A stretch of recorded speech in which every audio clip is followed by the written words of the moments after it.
origens da nossa história. Então, acredito que muitos de vocês sabem, mas o colégio foi fundado pelo meu bisavô, um imigrante que veio da Alemanha em 1883 e deu início a todo esse trabalho. Então, a Semana Alemã nós iniciamos no ano de 2023, que calhou com a retomada do ensino do alemão, aqui que nós tivemos com o apoio do Goethe Institut. Até temos aqui a Patrícia Palasca representando o Instituto, que é referência aí na disseminação da cultura alemã pelo mundo. E no evento de hoje nós vamos ter aí uma apresentação de um quarteto de cordas que vai fazer literalmente uma viagem pela história da música alemã. Então foi cuidadosamente organizado pelo professor Calvin, que está aqui conosco já desde o início do ano. Então é um prazer aí ter vocês. Espero que vocês gostem bastante do que nós preparamos hoje com muito carinho. Então passo a palavra ao Calvin, que vai dar toda a explicação.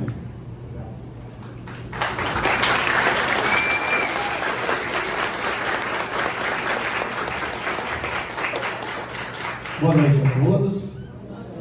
Muito bom ver a casa cheia, muito gostoso a gente se reunir para fazer esses momentos de música, né? Então, como o Teodoro já deu uma palhinha, eu acabei assumindo uma responsabilidade bastante grande, né, de dar continuidade a esse programa dos concertos da Semana Alemã, que até então vinham sendo muito bem conduzidos pelo professor, não me lembro o nome do professor, do pai da mãe Cecília, Nelson, professor Nelson, vinha organizando concertos barrocos, né? Aí, esse ano, quando me jogaram a ideia, e Calvin, vamos fazer um concerto? Vamos fazer um concerto. A música barroca alemã é muito rica, né? Não temos dúvidas disso. Só que a música clássica alemã também é muito rica. A música romântica é muito rica. Então, por que não contemplarmos todos, né? Todos os períodos da música. E aí logo vem um outro questionamento que a gente vai considerar como compositores alemães, de fato.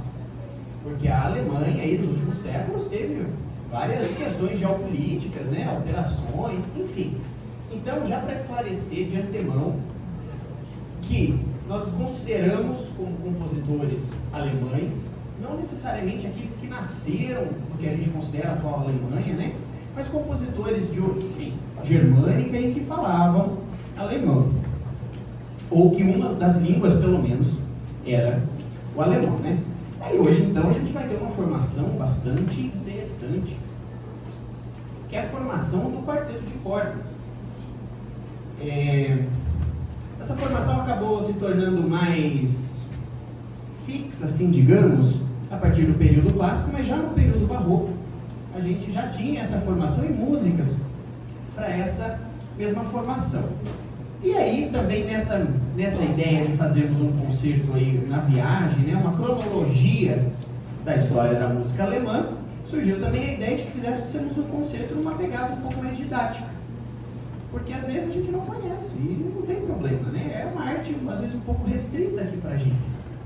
Então, é um trabalho que a gente faz também da democratização da arte, de conseguir levar a todos e deixar acessível e que todos também compreendam plenamente as coisas que acontecem no concerto, né? Então vocês vão ver que é um grupo de câmara, é um violoncelo, uma viola e 2 violinos. Esse grupo acabou se tornando bastante usual, até porque a música já era acostumada a ser feita para 4 vozes, né? A gente fazia música para coral até antes disso.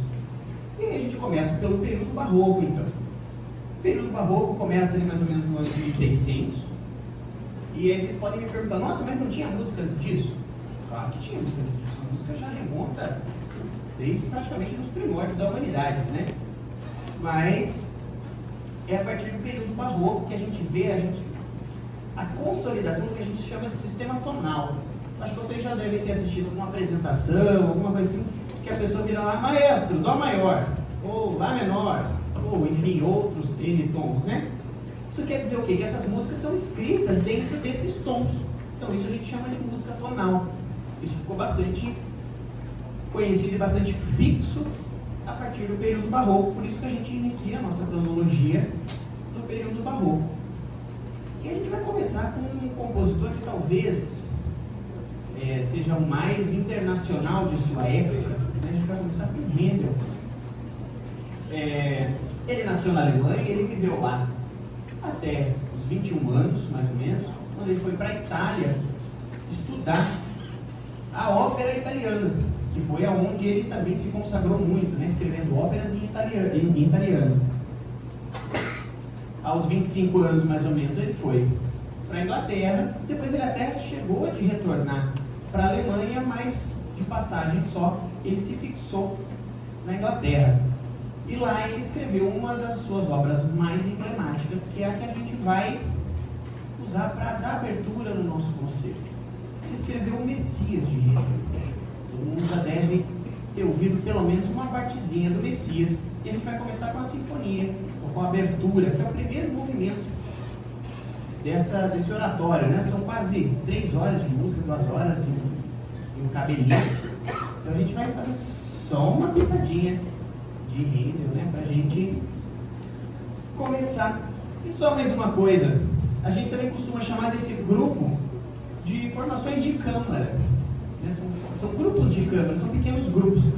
Alguém tem uma ideia por que a gente chama isso de música de câmara? Quem quer chutar? Ninguém quer chutar? A gente chama de música de câmara porque eram grupos reduzidos que ficavam dentro das câmaras reais. O rei queria música o tempo todo. E naquela época não tinha rádio, né? Então, não era um ambiente tão grande, não era um espaço tão amplo, então se formavam grupos menores. E o quarteto de cordas foi uma das formas mais usuais, né, durante a história da música, de formações de câmara.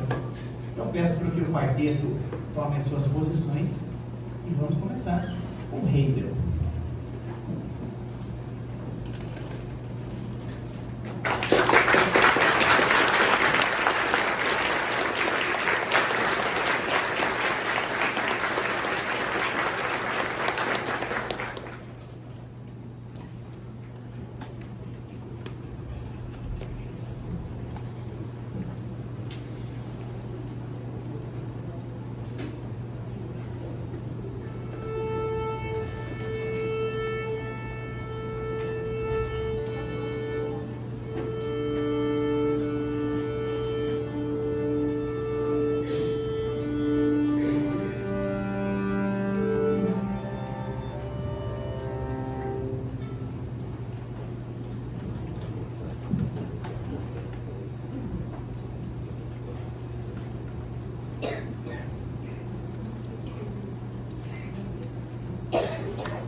ter percebido que no começo os instrumentos tocavam mais juntos, mais homofonicamente, a gente diz, né? E depois começou quase que um estilo de fuga, que a gente via que um instrumento meio que primeiro começava o primeiro violino, depois o segundo, depois os graves entravam também. Isso se chama fuga justamente por causa disso, porque é como se uma voz, como se um instrumento fosse fugindo do outro, fosse perseguindo o outro, fosse se entrelaçando para formar a melodia. Essa melodia bastante entrelaçada, a gente chama de melodia contrapontística. Isso foi uma das características muito marcantes do período barroco. E agora o nosso próximo compositor, com certeza foi o mestre absoluto nessa técnica contrapontística, Johann Sebastian Bach. Com certeza foi um dos mais importantes do período. Ele escreveu peças como, alguém já deve ter ouvido falar, do Cravo Bem Temperado de Bach. Ele escreveu prelúdios e fugas em todos os tons. Então ele foi um dos maiores responsáveis pela fixação desse sistema tonal que eu comentei com vocês, né? E ele, assim, todo o material dele também é considerado como uma gramática para o estudo da música, né? Outros estudiosos, inclusive, usaram ele como uma referência para isso. Mas uma característica do período barroco, vocês podem ver que as arcadas, o estilo de tocar são mais sutis, se quando comparados, depois vocês vão poder comparar com os períodos mais românticos. Eu até trouxe um arco para vocês verem, um arco, uma réplica, obviamente, né? Mas de um arco barroco. Ele era menor, Cássio, compara aqui pra gente. Em tamanho, ó. E até a curvatura dele, esse nem tanto, ele já é um pouquinho anacrônico, né? Ele já copia um pouquinho dos arcos modernos, mas a curvatura era ao contrário também, o que gerava até uma certa instabilidade. Então, se exigia bastante do músico também, e a gente tinha muitos desses nuances que a gente pôde explorar. A nossa próxima música é de uma cantata de Bach, da cantata 156. Eu vou me arriscar a falar o nome da cantata. Ich stehe mit einem Fuß im Grabe. Depois os professores de alemão vão poder me corrigir. Mas uma das mais bonitas cantatas de Bach. E o primeiro movimento, a gente, com certeza todo mundo já ouviu um pedacinho. A gente costuma chamar aqui no Brasil de arioso. Então, o arioso da cantata, ou a sinfonia da cantata, como vem escrito nos manuscritos, da cantata 156 de Johann Sebastian Bach.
bastante conhecida, né? Muito bem. Vocês puderam observar também uma outra técnica de se tocar os instrumentos de cordas friccionadas, né? A gente chama de corda friccionada justamente porque a gente esfrega a corda com o ar. Mas também não é o único jeito de se tocar. Vocês puderam ver que alguns músicos eles beliscavam as cordas com os dedos. Essa técnica se chama pizzicato, que no italiano quer dizer beliscado mesmo. Eles estão beliscando as cordas. Enfim, nosso próximo compositor, Telemann. Se Bach foi muito importante para a consolidação do sistema tonal, Telemann foi importante para a sua difusão. Ele foi, em vida, foi um dos mais famosos desses compositores. E ele tinha uma editora, uma publicadora. Então ele conseguia publicar as suas peças, né? Diferentemente dos outros. Um dos mais prolíficos também, aí a gente tem em torno de 3.200, 3.300 peças de Telemann. E a gente vai fazer hoje para vocês um concerto. Os compositores, todos eles, vocês vão ver depois mais para frente também, eles gostam de procurar melodias e temas que caracterizem certas costumes, populações, enfim. E aí ele fez um concerto polonês, um concerto polonês. Ele pegou alguns temas da música polonesa e escreveu esse concerto. Vocês vão ver que é um concerto dividido em 4 partes. A gente chama de cada parte, a gente chama de movimento. A gente começa com um movimento chamado de dolce, que é um movimento mais lento, mais doce mesmo, né? O allegro, um movimento mais rápido, mais animado, mais alegre. O largo, um movimento bastante lento, e termina de novo com o allegro. Aí tem até uma dúvida, né? As pessoas às vezes perguntam assim: nossa, eu não sei exatamente qual é o momento de aplaudir. E aí fica já o comentário, né? Geralmente a gente não costuma aplaudir entre os movimentos, porque o compositor ele tem a ideia de que a peça soe na sua unidade. É como se fosse um livro, nesse caso em 4 capítulos, né? E entre cada capítulo a gente não costuma aplaudir para não perder essa ideia dessa unidade da peça. Então, caso vocês gostem, a gente sempre recomenda que os aplausos sejam guardados para o final do 4º movimento. E dessa vez vocês vão ver que os movimentos, eles têm um ataque que a gente chama. Então, do primeiro para o segundo movimento, praticamente não para, e do terceiro para o quarto, praticamente não para. Eles são quase que emendados. Eles são atacados. Então, o concerto lá polonês de Telemann.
Então, com esse, nós encerramos as nossas músicas do período barroco. E sempre que a gente faz um concerto, assim, que a gente preza um pouco pela cronologia, é sempre importante a gente ressaltar que os períodos não viram do dia para a noite, né? A gente costuma atribuir datas, e às vezes a gente, que nem, por exemplo, assim, o final do barroco é considerado com a morte de Bach, em 1750. Mas não foi de um dia para o outro que o compositor dormiu, barroco, acordou clássico, né? É todo um processo transicional. E aí, nós temos também cada compositor que melhor representa cada período. Indo para o período clássico, então, que é o período que vem após o período barroco na história da música, a gente vai conseguir ver que as formas, é o período, como o próprio nome diz, né? Período clássico, é onde as formas se consolidam, onde a gente, de fato, uma sinfonia, ela tem tais movimentos, as estruturas musicais de cada tipo são definidas e consolidadas no período clássico, né? Você pode ver que vai haver uma clareza musical maior, já não há tanta polifonia, tantos instrumentos se repetindo, é mais uma melodia acompanhada pelos outros instrumentos, mas isso também é bastante variável. Então, o compositor que vai representar o nosso período clássico não podia ser ninguém mais, ninguém menos do que Wolfgang Amadeus Mozart.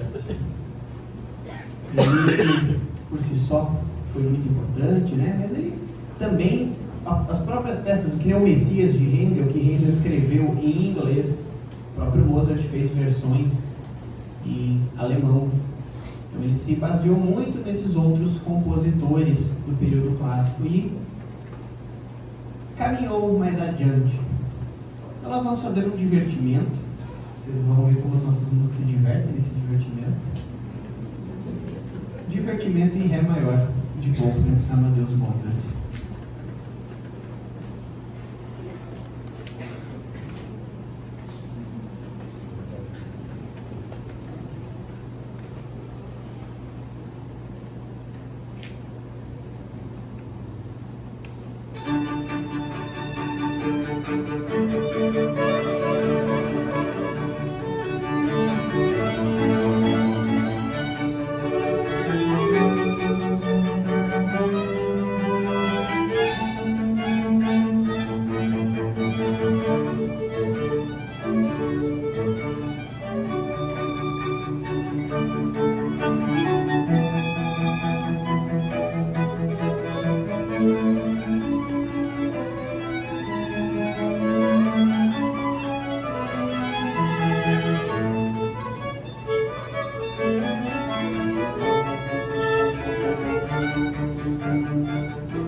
Vocês puderam curtir um pouquinho, então, do período clássico, né?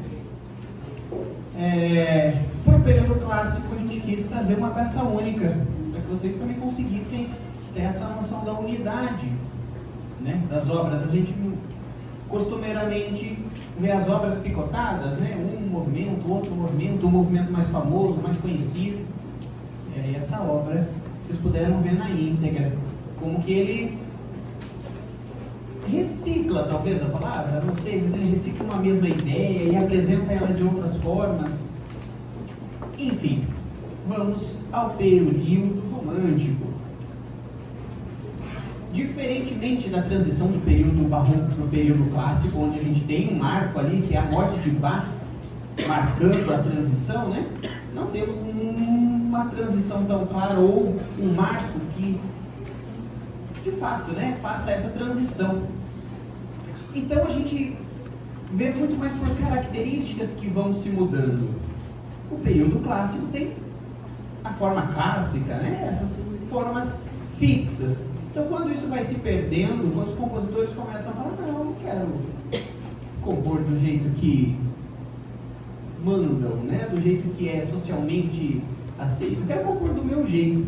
Então vai se perdendo um pouco dessa forma, da simetria entre as músicas, né? Da simetria dentro da música, na verdade, a simetria de compassos, enfim.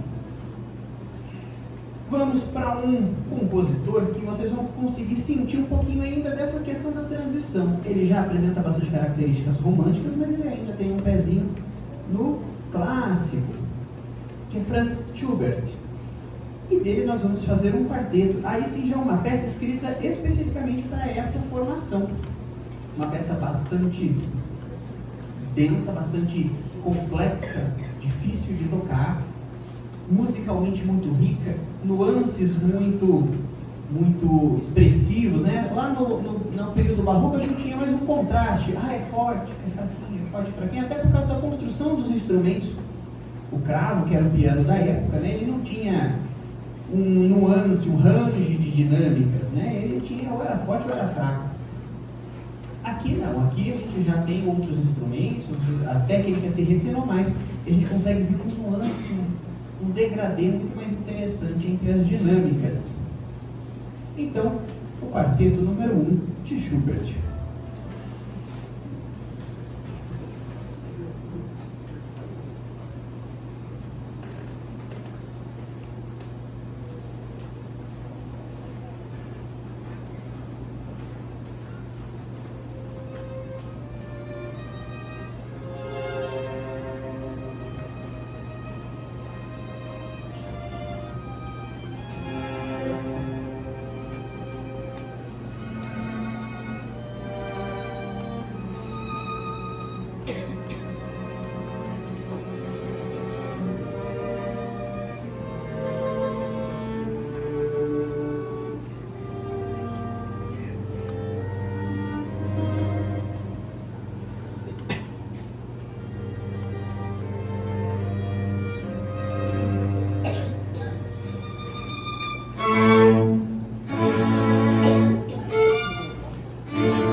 Provavelmente um dos mais belos quartetos de Schumann, se é que a gente é possível, né? Atribuir qual que é mais belo, qual que não é.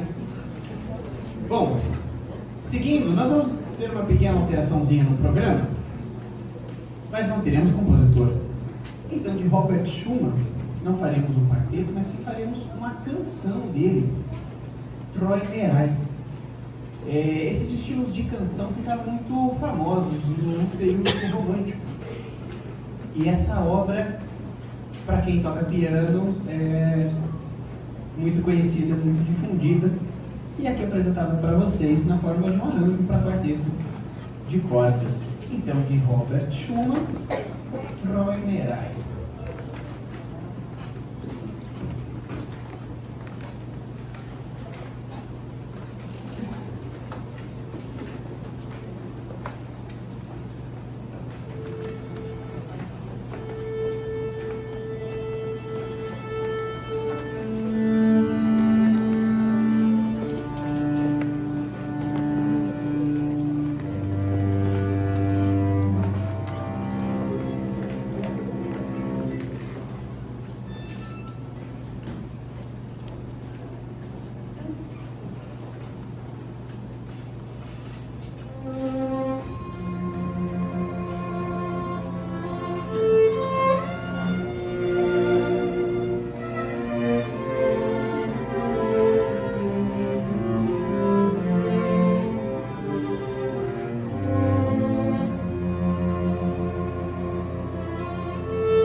Então, concluímos, na verdade, aqui o período romântico. E agora nós vamos um pouquinho para o período contemporâneo, fazendo uma homenagem para um grande maestro, professor, que foi Ernest Mali. Ele nasceu na Alemanha, mas veio para o Brasil quando tinha 5 ou 6 anos.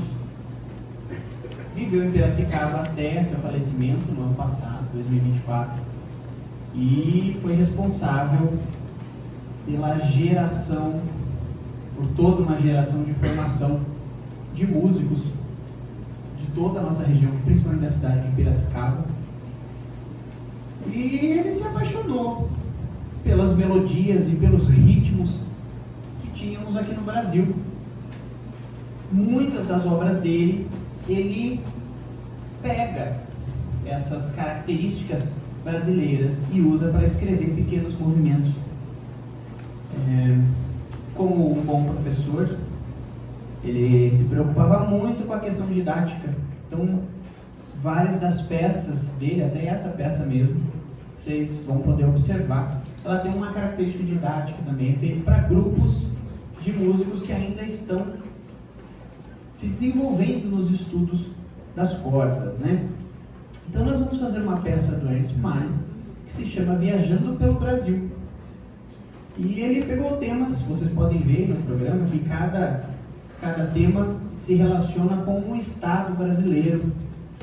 E ele pegou temas então de cada estado e compôs músicas para orquestra de cordas, que vai estar sendo feito por quarteto.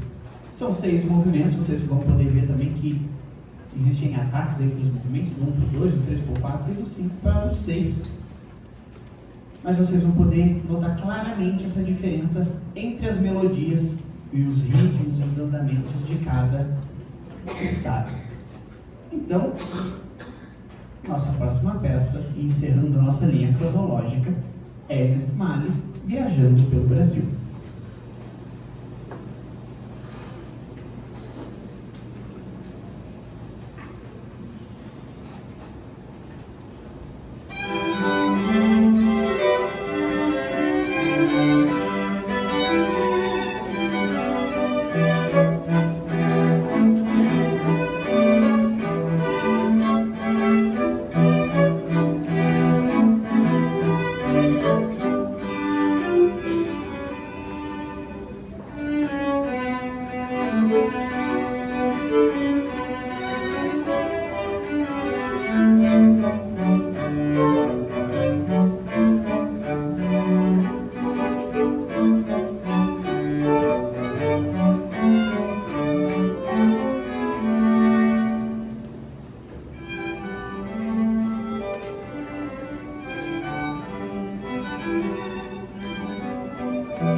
Bom, caminhando para o fim do nosso concerto, antes da nossa última peça, eu queria fazer alguns agradecimentos. Primeiramente a todos vocês, né, que estão nessa segunda-feira chuvosa aqui conosco, compartilhando um pouquinho desses bons momentos de música. É sempre muito bom fazer música, mas é sempre muito bom sentir o calor do público também com a gente, né? Agradecer também ao Colégio Keeling, que faz sempre questão de manter viva essa tradição musical, que é muito importante, especialmente a família Keeling, que sempre, com muito afinco, defende e faz possível e impossível para conseguir manter a tradição artística, não só a tradição artística, né? Toda a tradição do colégio, mas especificamente a tradição artística do colégio. E, obviamente, agradecer aos nossos músicos que se dispuseram a estar aqui, estudaram bastante, porque o repertório exigiu bastante deles. E eu tive a honra de ser aluno de vários deles, né? O Cássio e o Chico foram os responsáveis por me trazer pela música, eles foram não sei se vocês sabem disso, vocês passaram na minha sala de aula, convidando para ir na orquestra tocar, e não precisava ter instrumento, era gratuito, eu não tinha nunca nem pensado em estudar um instrumento, mas, não tem nada a perder, né? Vou lá. E, como diz a brincadeira, né? Daí pra frente foi só pra trás. A Jaque também, atualmente, é professora de viola, a chefe de naipe, ela é versátil, multi-instrumentista, toca violino e viola, a chefe de naipe. Tive bastante oportunidade de aprender, principalmente agora nos ensaios do quarteto com o Jonas também, trazendo um pouco da experiência dele, contribuindo, enfim, sempre muito bom. E nós gostaríamos de entregar uma lembrancinha para vocês.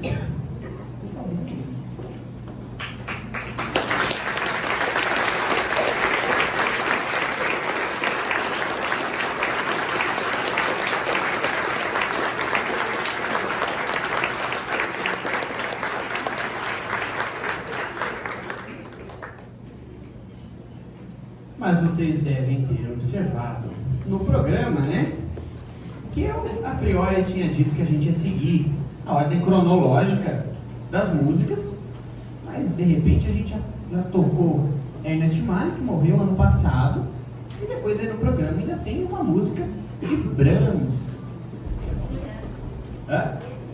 Esse ano? Então eu me confundi, gente. Eu fui, inclusive, ao velório dele, mas eu já nem sei. Eu tinha quase certeza que foi 2024. A vida anda meio caótica, a gente se confunde. Mas enfim, voltando, né? A nossa última música, a gente sai completamente da ordem cronológica e a gente volta para o período romântico com Brahms. Por quê? Porque a dona Marta compartilhou com a gente uma história que a gente não sabia, que os concertos na Alemanha costumam acabar com o Wiener do Brahms. Vocês talvez não o conheçam de nome, mas vocês vão conhecer a hora que a gente executar a música. Só que tem uma surpresa para essa última música. Vocês sabem que o colégio tem uma tradição musical muito grande, né? Já começou lá desde a dona Emma Keeling, se perpetuou aí ao longo dos anos, e até um tempo atrás tinha um professor aqui, o professor Januário, que tinha um coral na escola. E desde 2014, se eu não me engano, o coral não existe mais. Mas esse ano, o colégio voltou com essa proposta do canto coral. E eu sou professor de canto coral. A gente está com uma turminha aí que está com um mês de aula. E aí na primeira aula eu propus para eles: vamos cantar no concerto alemão?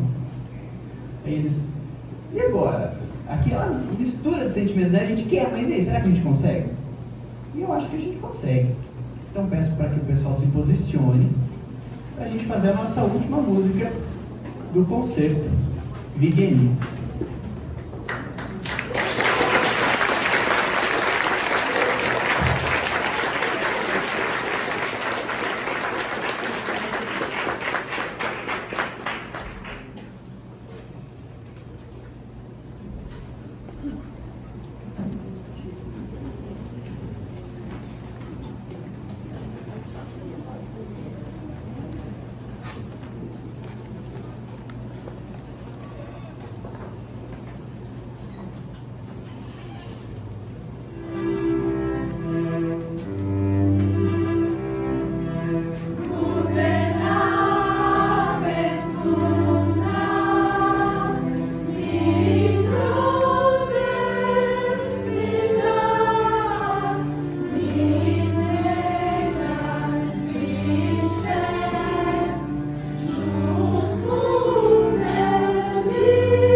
Muito obrigado pela presença de todos. Esse foi o concerto de abertura da Semana Alemã deste ano. E ano que vem esperamos todos vocês de volta. Muito obrigado.